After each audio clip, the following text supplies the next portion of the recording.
ತುಂಬಾ ಒಂದು ಟಿಇಟಿಯಲ್ಲಿ ಬಹಳಷ್ಟು ಅಂಕಗಳಲ್ಲಿ ವ್ಯತ್ಯಾಸ ಆಗಿರೋ ಕಾರಣಕ್ಕಾಗಿ ಸೊ ನಾವಿವತ್ತು ಇಲಾಖೆಗೆ ಭೇಟಿ ಕೊಟ್ಟಿದ್ದೀವಿ.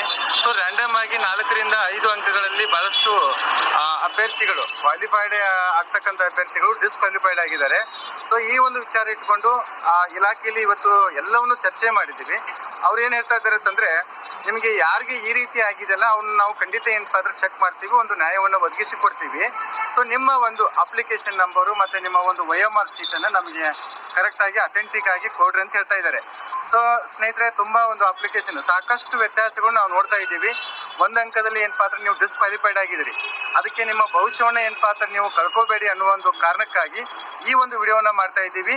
ಸೊ ಇಲಾಖೆಯವರೇ ಈಗ ಜಂಟಿ ನಿರ್ದೇಶಕರೇ ಏನಪ್ಪಾ ಅಂತ ಹೇಳುವಂತ ಒಂದು ವಿಚಾರ ಏನು ಅಂತಂದ್ರೆ, ಯಾರ್ದು ಈ ರೀತಿ ಅಂಕಗಳಲ್ಲಿ ವ್ಯತ್ಯಾಸ ಬಂದಿದೆಯಲ್ಲ ಅವರು ಒಂದು ಲೆಟರ್ನ ಮಾಡೋದ್ರ ಮೂಲಕ ಆ ಲೆಟರಲ್ಲಿ ಪೂರ್ಣವಾಗಿರ್ತಕ್ಕಂಥ ನಿಮ್ಮ ಮಾಹಿತಿ, ನಿಮ್ಮ ರಿಜಿಸ್ಟ್ರೇಷನ್ ನಂಬರು, ಫಸ್ಟು ಎಷ್ಟು ಅಂಕಗಳು ಅಂದ್ರೆ ಪ್ರಾವಿಷನಲ್ ಕೀ ಆನ್ಸರ್ ಬಿಡುವಂಥ ಸಂದರ್ಭದಲ್ಲಿ ಏನಿತ್ತು, ಅದಾದ್ಮೇಲೆ ಇವರು ಅಂಕಪಟ್ಟಿ ಬಿಟ್ಟ ಮೇಲೆ ಎಷ್ಟು ವ್ಯತ್ಯಾಸ ಆಗಿದೆ, ಮತ್ತೆ ಅದ್ರ ಜೊತೆಗೆ ನಿಮ್ದು ಏನು OMR ಸೀಟ್ ಇರ್ತೈತಲ್ಲ ಆ ಸೀಟನ್ನು ಇಟ್ಕೊಂಡು ಅದರ ಅಟ್ಯಾಚ್ಮೆಂಟ್ ಅದೊಂದು ಕಾಪಿ, ಮತ್ತೆ ಪ್ರತಿಯೊಂದು ನಿಮ್ಮ ಏನು ಮಾರ್ಕ್ಸ್ ಕಾರ್ಡ್ ಇದೆಯಲ್ಲ, ಮಾರ್ಕ್ಸ್ ಕಾರ್ಡ್ ಅಲ್ಲ, ನಿಮ್ದು ಹಾಲ್ ಟಿಕೆಟ್ ಇದೆಯಲ್ಲ, ಹಾಲ್ ಟಿಕೆಟು ಅವುಗಳನ್ನೆಲ್ಲವೂ ಏನಪ್ಪಾ ಅಂದ್ರೆ ನೀವು ಅಟ್ಯಾಚ್ಮೆಂಟ್ ಮಾಡಿ ನಮ್ಮ ಒಂದು ಅಡ್ರೆಸ್ ಕಳಿಸಿದ್ರೆ ನಾವು ಖಂಡಿತ ಏನಪ್ಪಾ ಅಂದ್ರೆ ನಿಮಗೆ ನ್ಯಾಯವನ್ನು ಒದಗಿಸಿಕೊಡ್ತೀವಿ, ನಿಮ್ಮ ಅದನ್ನು ಚೆಕ್ ಮಾಡಿ ಹೇಳ್ತೀವಿ ರಿಸಲ್ಟ್ ಅಂತ ಹೇಳ್ತಾ ಇದ್ದಾರೆ. ಸ್ನೇಹಿತರೆ, ಇದು ಬಹಳಷ್ಟು ಏನಪ್ಪಾ ಅಂದ್ರೆ ಕೇರ್ಫುಲ್ ಆಗಿ ಮಾಡಿ.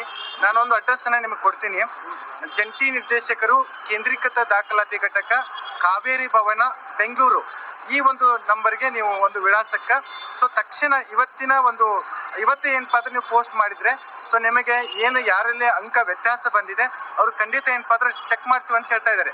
ಸೊ ಅದಕ್ಕೆ ಈ ಮೂಲಕ ನೀವೇನಪ್ಪಾ ಅಂದ್ರೆ ಈ ಅಂಕಗಳಲ್ಲಿ ವ್ಯತ್ಯಾಸ ಬಂದಿದೆಯಲ್ಲ ತಕ್ಷಣ ಈ ಡಾಕ್ಯುಮೆಂಟ್ ಅನ್ನ ನೀವು ಈ ಒಂದು ಅಡ್ರೆಸ್ಗೆ ಪೋಸ್ಟ್ ಮಾಡ್ಬೇಕು ತಕ್ಷಣ. ಮತ್ತೆ ನಿಮ್ಮ ಮೊಬೈಲ್ ಅನ್ನ ಅಲ್ಲಿ ಏನಪ್ಪಾ ಅಂದ್ರೆ ನೀವು ಅದನ್ನ ಮೆನ್ಷನ್ ಮಾಡಿ ಸೊ ಈ ಪೋಸ್ಟ್ಗಳನ್ನ ನೀವು ಈ ಒಂದು ಅಡ್ರೆಸ್ಗೆ ನೀವು ಪೋಸ್ಟ್ ಮಾಡಿ. ಯಾಕಂದ್ರೆ ರ್ಯಾಂಡಮ್ ಆಗಿ ಒಂದಿಷ್ಟು ಇಡೀ ನಿಮ್ದು ಅಷ್ಟೇ ಅಲ್ಲ, ಇಡೀ ಕರ್ನಾಟಕದಾದ್ಯಂತ ಏನಪ್ಪಾ ಅಂದ್ರೆ ಈ ರೀತಿ ಆಗಿದೆ, ವ್ಯತ್ಯಾಸ ಆಗಿದೆ. ಸಾಕಷ್ಟು ಅಭ್ಯರ್ಥಿಗಳು ಒಳಗಡೆ ಬಂದಿದ್ದಾರೆ. ಅದಕ್ಕೆ ಜಂಟಿ ನಿರ್ದೇಶಕರು ಹೇಳುವಂತ ಒಂದು ವಿಚಾರ ಏನು ಅಂತಂದ್ರೆ, ಏನಾಗಿದೆ ನಾವು ಚೆಕ್ ಮಾಡ್ತೀವಿ ಅನ್ನುವಂಥ ವಿಚಾರ ಇದೆ ಅವರಲ್ಲಿ. ಸೊ ಅದಕ್ಕೆ ಪ್ರತಿಯೊಬ್ರು ಯಾರು ಚೆಕ್ ಮಾಡ್ತಾರ ಅವ್ರಿಗೆ ಮಾತ್ರ ಅಂಕಗಳು ಬರುವಂತ ಸಾಧ್ಯತೆ ಜಾಸ್ತಿ ಇರ್ತದೆ. ಪ್ರತಿಯೊಬ್ರು ಈ ಒಂದು ಅಡ್ರೆಸ್ಗೆ ವಿಳಾಸಕ್ಕ ಅವುಗಳನ್ನ ಪೋಸ್ಟ್ ಮಾಡಿ. ಒಂದು ನಿಮ್ದು ಏನಿರ್ಬೇಕಂತಂದ್ರೆ OMR ಸೀಟ್ ಇರಬೇಕು, ನಿಮ್ದು ರಿಜಿಸ್ಟ್ರೇಷನ್ ನಂಬರ್ ಇರಬೇಕು, ಆಮೇಲೆ ಒಂದು ಲೆಟರ್ ರೆಡಿ ಮಾಡಿ.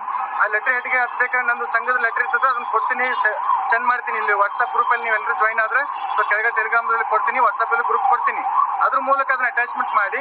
ಸೊ ತಕ್ಷಣ ಏನಪ್ಪಾ ಅಂದ್ರೆ ರಿಜಿಸ್ಟ್ರೇಷನ್ ಪೋಸ್ಟ್ ಮಾಡ್ಬೇಕು. ರಿಜಿಸ್ಟ್ರೇಷನ್ ಪೋಸ್ಟ್ ಒಂದು ದಿವಸ ಅಥವಾ 2 ದಿವಸದಲ್ಲಿ ಇಲಾಖೆಗೆ ಬಂದು ತಲುಪಬೇಕು. ಅವಾಗ ನಿಮ್ದು ಕರೆಕ್ಷನ್ ಆಗಿ ಮಾರ್ಕ್ಸ್ ಕಾರ್ಡ್ ಬರುತ್ತೆ ಸ್ನೇಹಿತರೆ. ಸೊ ಈ ಹೆಚ್ಚಿನ ಮಾಹಿತಿ ಏನಾದ್ರು ಇದ್ರೆ ಸೊ ಕೆಳಗಡೆ ಕಮೆಂಟ್ ಮಾಡೋ ಮೂಲಕ.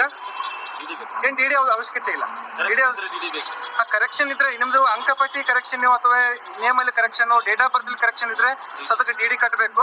ಅದು ಆಮೇಲೆ ಮಾಡ್ಕೊಳಕ್ಕಿಲ್ಲ. ಈಗ ವ್ಯತ್ಯಾಸ ಇರ್ತಕ್ಕಂಥದ್ದು ಅಂಕಗಳಲ್ಲಿ